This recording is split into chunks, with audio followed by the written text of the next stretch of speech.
You know what sound that is, folks? You betcha. That's another Noon Whistle. I'm Chris Trottier. And I'm John Anzalone, and we're here with John Keckhaver, the Wisconsin Youth Apprenticeships Section Chief. Thanks for joining us, John. Thank you, guys. Good to be here. Yeah, we're going to talk all things youth apprenticeship and hopefully educate us and our viewers today. Sounds good. So you being the Section Chief and someone that oversees youth apprenticeships in Wisconsin, I wanted to start out with the 1980s. And I recall guys and girls. That was my decade, John, so this is good. I love it. We're in the same one, John. I love it. I love that. All right. I got a friend, Chris, finally. Yeah, well, takes a little while, but that's okay. Yeah, the good ones you got to wait for. Where people just went to work. It was like, hey, I get work release. And tell us how youth apprenticeships evolved from that to where we are now. Yeah, late 80s into the early 90s, there was a lot going on nationally around school to work is the term typically that's used. A lot of different approaches or programs being talked about. There was a big federal push, some federal money to incentivize and to allow the states to innovate and create some programming. Wisconsin passed its law in 1991, creating the Wisconsin Youth Apprenticeship Program. First class then was the next year, the 92-93 school year, saw our first group of youth apprentices in Wisconsin. It was about 20 or so, something like that. And they were all in the printing industry. And as you guys know, we've expanded in those last 30 some odd years into over 80 distinct occupations in Wisconsin. Where did you feel that youth apprenticeships, talk about starting out, where did it really gain some strength? And it was like schools in the state, that everyone's on board, here we go. Yeah, I mean, if you look at the history of the program, you can see pretty steady growth, but there have been a few times when it's really jumped up, when it's really participation's really jumped up. Again, it's a voluntary program for everybody, including the school districts. You don't have to offer youth apprenticeships in your school district. So we started out with a very small number. This current year, we're over 98% of Wisconsin's public school districts that have a high school offer youth apprenticeship. Wow. That's amazing. So it's incredible. So, I mean, there have been a few points, like I said, where it's really jumped up. Obviously, the economy today and the demand for workers, the difficulty finding enough workers has been the most recent, I'd say, reason why we've seen a big increase in participation. So talk a little bit, as somebody who's been connected to the youth apprenticeship program since I entered the administrative realm in 2004, talk a little bit about, I know we just got done with Apprenticeship Week last week, and there's been, obviously, if you follow social media or the DWD on social media, a lot of celebration coming out of the governor. This is one of those areas where everybody finds consensus and agreement that this is good for kids and good for our economy. What have you seen from a growth standpoint over the last X amount of years? You pick the number and the growth, and talk a little bit about, that number and some of the factors maybe that contribute to it. Yeah, but that's an excellent point. I mean, there is consensus around this program. It's gotten support, throughout those 33 years or so. There've been sort of valleys and hills or whatever, but it's gotten support throughout this time. And that's really important. Before I get to the numbers, whenever you're talking about a workforce or employment related program, the continuity is very important. Nobody likes it if you create a program, 3 years later, you pull the rug out from everybody, you create another one, so that's the continuity of the YA program. That's probably the main reason we have the strength that we do. But yeah, we've gone, and you guys know some of these numbers, but we've just about quadrupled in the last 10 years in youth apprenticeship. Finished last year, the 23-24 school year, just under 10,000 youth apprentices statewide.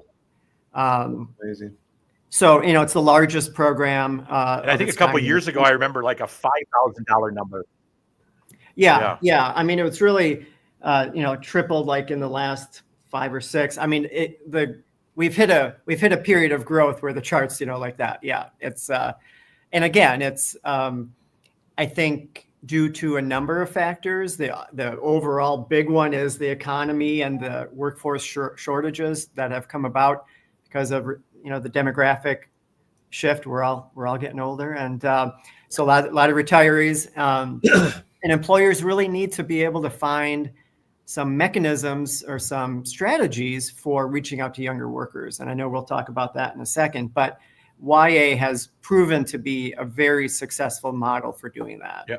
And one thing our viewers don't know, and John, please correct me if I'm wrong here, but I think what people don't understand is there are so many, the way Wisconsin has collaboratively structured this program and made it sustainable and also put in mechanisms to make it viable. So there's a couple of things that I just want all our viewers to know that they don't realize. So we're in the Gateway Consortium for our youth apprenticeship program. They write, Katie Groff and our high school partners at Gateway write a grant. That grant, they get additional dollars. For every YA, our school district gets reimbursed based on that grant allocation. We're right around $600 to $650 per kid. What also makes this really intriguing is, gosh, I'm trying to think of when, 2017-ish, the legislature passed Act 59.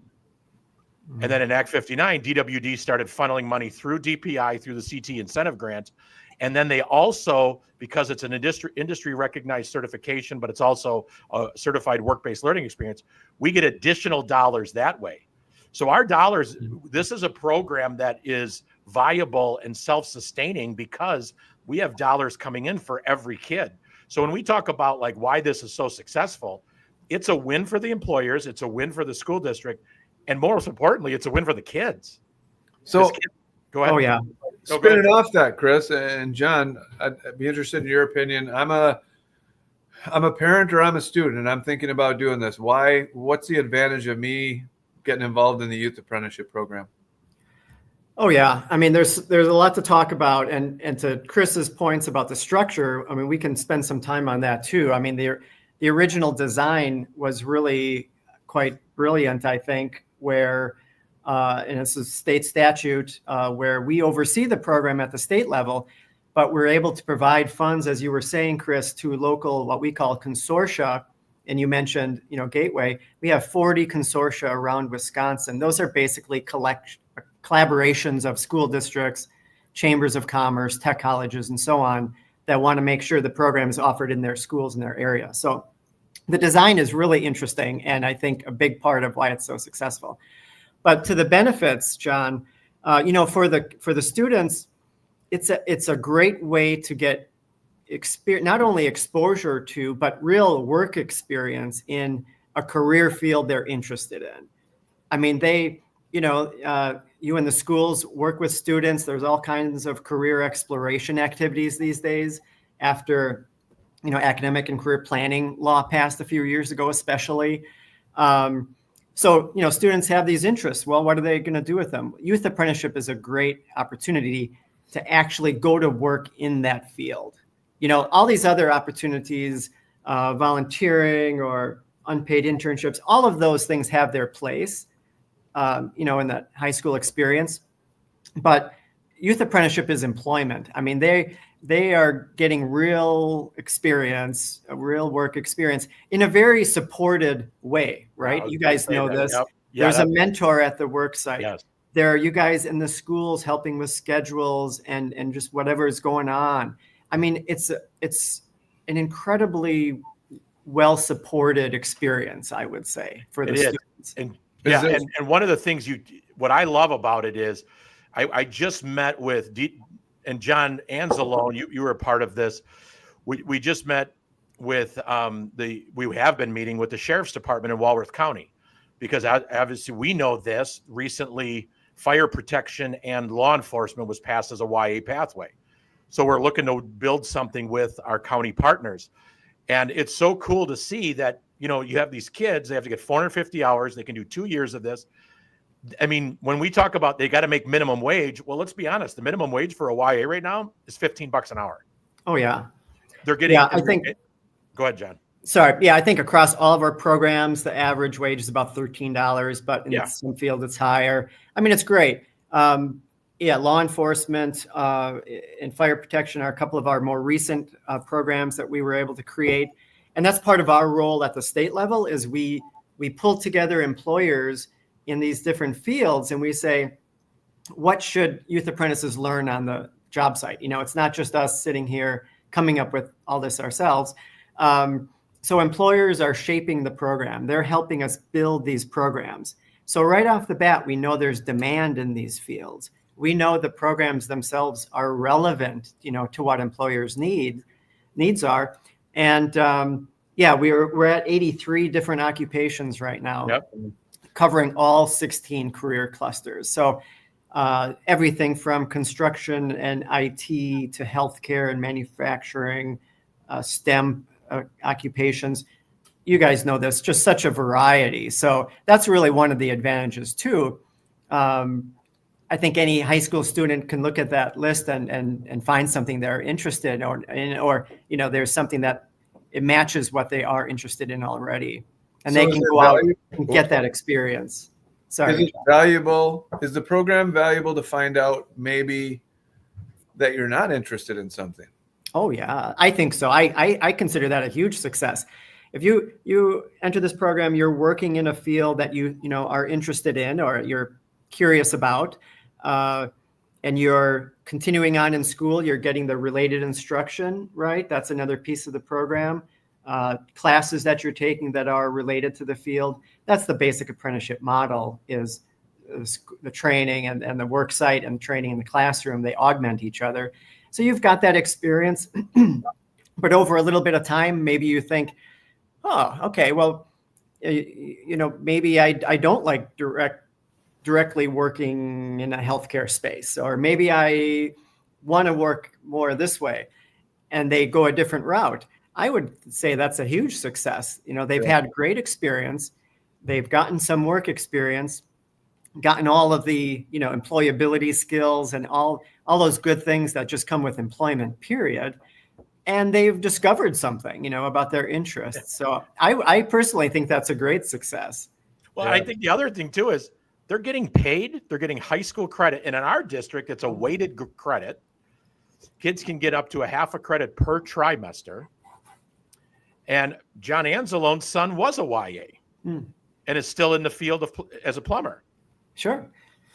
So, I mean, right, plumbing, right, John? No, HVAC. Plumbing, but he went in thinking he wanted to be in the electrical field, and then found out, I don't think I want to do that. And then HVAC, and I'm not so sure about that, and ended up in plumbing and has started a great career and is more than halfway through his apprenticeship.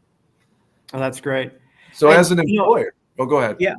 So that was going to go probably the same direction. I mean, employers want to help these workers find that right spot, right? I mean, that's what we see. We hear so many great stories of employers working with these, you know, juniors or seniors in high school, or, you know, youth apprentices.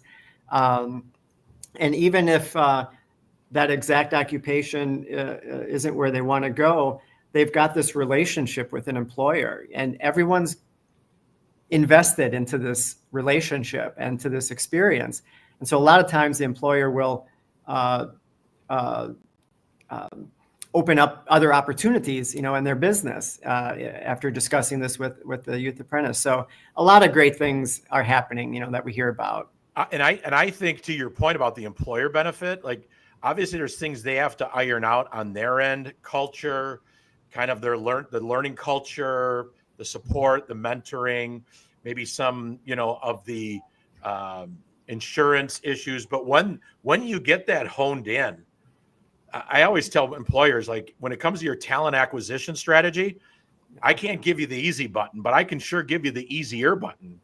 And as you just mentioned, John, there are companies around the state of Wisconsin. There are companies in our area that are using youth apprenticeship as really their talent acquisition. And they know that, hey, Elkhorn Area School District is offering manufacturing, welding, auto tech, culinary, hospitality, computer science, ag. I mean, I can just keep going and going and going, and they're going, yeah, we want to get in there because that's going to be our next talent pool. Well, and for so long, it was difficult for employers to know how to get into that high school space or into that youth employment space. Who do we contact at the school? How do we get involved? There were many years there where that was difficult to happen, or they didn't, it was difficult to figure that out. Youth apprenticeship, I think, has been the most reliable or, user-friendly method of doing that. Because it's been around, because it's known in the schools, it's trusted as a successful program, a good thing for the kids, for the employers. That continuity again brings a lot of benefits. So employers we hear about frequently, they get involved in YA, they develop a program internally, like you're saying, to bring in youth apprentices as one of their main ways of building their own workforce pipeline for their business. And that then opens so many other doors in that high school space. They get involved in career fairs. They get involved in this and that. But it's that initial contact and relationship building with the schools that a lot of employers are figuring out, wow, when I do that through something like YA, it really opens up doors. Well, and to your point, John, and this is kind of interesting. So it's 12 o'clock. We get on at 11:45. I've had face-to-face conversation with 3 employers between 9 a.m. and 11 a.m. about opportunities and employment. Sure. And I think where I'm going with this is, and you mentioned this, when there used to be this, how do I get in contact with the schools? We hear often in schools, like I hear this question, and John Anzalone's heard me pose this question too often. Do schools still teach the trades? Right. And there's kind of this misinformation, and it's not the question's not wrong. It's why we do this show every day, to tell the story every week, to tell the people, no, there's a lot of transformational things happening in school, and they're aligned with industry, and we are pushing kids to being future ready, which could be a path directly into workforce military. But in closing, in kind of the end, kind of put a bow on my statement here. More school districts are identifying positions like my own that are working directly with youth apprenticeships to make sure that our employers have immediate access to transform the educational experience for kids. In a similar way, we were talking earlier about how there are these supports for the student. It's not just a high schooler going off and getting a part-time job, that there's a lot more when you're a youth apprentice, more support, more learning. Similarly, there are a lot of supports for the employers that get involved. That's right. Having the student be in the schools where there is a school-based coordinator, every participating high school has to have somebody identified as the YA coordinator for that school. So there are these individuals there, and there are these supports. That's of incredible help to the employer. They develop these relationships with the schools or with the YA consortia. They can communicate about how it's going or what's going on, here with this, or maybe we should do some of this to reach out to more students, whatever it might be. So it's both on the student side and the employer side, where YA gives some really good supports, to the process and to each of the parties taking part. Yeah. John, I will say this. That's a great way to end this show right there. Don't you think, John? I do. And that's, it is. It's amazing. It's amazing to see when the light bulb goes on, when you're meeting with leaders from an industry or the county or whatever it is. And you go in with, I don't know if this will work, but we're willing to listen. And you come out with, we're in. Oh yeah. Yeah. Well, and then to see their eyes light up. I'll tell one brief little story. I'll try and keep it brief. Is all of a sudden we have a lot of incredible programming going on in our career and technical education and program. And we had a local automotive company come in, and they saw what we were doing in the automotive. I was walking out, and this individual, great man, he facilitates multiple dealership and service centers. And he said, I had no idea. I had no idea. We brought in another employer who saw our CNC machine and facility where Speaker Paul Ryan has visited and said, I had no idea. So to your point, all of a sudden you're seeing industry and schools come together and everybody's like, this is great. Oh, yeah. And YA is just, it's probably too much to say, driving that, but it definitely is a piece of that development. And that's a significant economic or, workforce shift that has gone on. The direct relationship between employers and schools. And it's leading to a lot of good things. In the past, there was, it's also a field where, it's known as, or felt that things were very territorial. This is my space. This is this program. It's that program. YA is a good example of getting beyond all that and having groups engage with each other that are involved and find solutions together. You were talking about a lot of new programming. There are some incredibly innovative things going on. We like to think our programming, and we're trying to innovate and keep current and all of that. But just outside of us, employers and students are doing some amazingly innovative things as far as scheduling and post-secondary education and keeping those relationships going even while, more credentials and schooling is pursued. This probably the greatest myth is that, after you're in high school, you're gonna either go to school or you're gonna go to work. That is such a outdated, outmoded way of thinking. So many innovative things are going on that combine education and work in ways that are really helpful to both the student and the employer. That's what I love seeing probably the most. I agree. Well, John, we appreciate you being on here. And boy, this has been John Anselm, this has been a heck of a 3-week celebration of evering YA, hasn't it? Yes, it's great. It's all great. Right. Well, we would be remiss if we didn't close with everybody's setting their scales back 15 pounds this weekend. So we're getting ready. We got the Packers on at 7:30. We got the turkeys are being brined. Everybody's ready. Let's close with this before we get off. We're going to go right around. We'll start with John Keckhaver, John Anselm, and I'll close. What is your favorite Thanksgiving side dish? Go, John Keckhaver. Easy. Cranberry sauce. Oh, that's very Wisconsin of you. Love it. Very. John Anselm. Going with the old carrot casserole. Carrot casserole. I love it. Oh, it's amazing. There's way more in there than that, but it's amazing. I hope so. Yeah. Mine is my wife makes a Brussels sprouts and bacon side that's absolutely delicious. So, but then again, I'll also take some mashed potatoes, gravy, and stuffing. So, all right. Thank you, everybody. Mr. Keckhaver, thank you for pulling over. We appreciate your time. You're always such a great ambassador for the work, and everything you said is well appreciated. And we'll pass this video along. Mr. Anselm, Mr. Keckhaver, have a great Thanksgiving to you and your family, and all to the viewers. Have a great Thanksgiving. Enjoy your little break from work, school, or whatever you're taking a break from, and enjoy family. So thank you, everybody. And on that note, we got to go back to work. All right. Thanks, Chris. See you guys.